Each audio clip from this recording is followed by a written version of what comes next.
কোজাগরি লক্ষ্মীর সঙ্গে আমার বাড়ির লক্ষ্মীও কিন্তু সুন্দর লাগছে, একদম সাদা সিমসাম ভাবে একদম সুন্দর লাগছে একদম আমার বাড়ির লক্ষ্মী। ঘেমে গেছে পুরো, এখনো বাকি আছে এই সাইডটা। এখানেই তো কত সুন্দর দিয়েছে। আমি পারি না, অনেকদিন দিইনি, সেই বিয়ের আগে দিয়েছিলাম, তারপরে তো দেওয়া হয়নি, শরীর খারাপ ছিল বলে। তো সবাইকে জানাই কোজাগরি লক্ষ্মী পুজোর অনেক অনেক শুভেচ্ছা, সবাই খুব ভালো কাটা পুজো। তো দেখো যতটুকুনি পেরেছি আলপনা দেওয়ার চেষ্টা করেছি, আমি পারি না সেরকম ভালো দিতে। দিদির মেয়েকে ডাকবো, ও এসে ঘরের ভিতরটা দেবে, আমি বাইরেটা যেরকম পারি দিলাম। আর অন্যবার তো ব্রাহ্মণ দিয়ে পুজো করি, এবার আমি নিজেই পুজো করবো, ভীষণ তাড়াহুড়োর ভিতরে আছি, তাই যেরকম পেরেছি সেরকম করেছি। আসো ঘরের ভিতরটা, আসো দেখো। তুমি এদিকে নিচে আসো, এখনো বাকি আছে। দারুণ করেছে।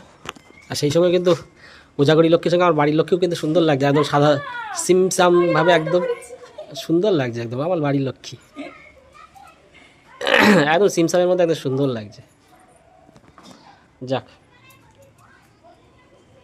এবার লক্ষ্মী পুজোটা ভাবছিলাম যে অনেক কিছু বানিয়ে একটুখানি পুজো করবো ভালো করে, নিজেই পুজো করার ইচ্ছা ছিল, যেহেতু আমার শরীরটা খারাপ, তাই একদম মানে অল্প স্বল্পর ভিতরে করার চেষ্টা করছি, যেইটুকুনি করার চেষ্টা করছি নিজের হাতেই করছি।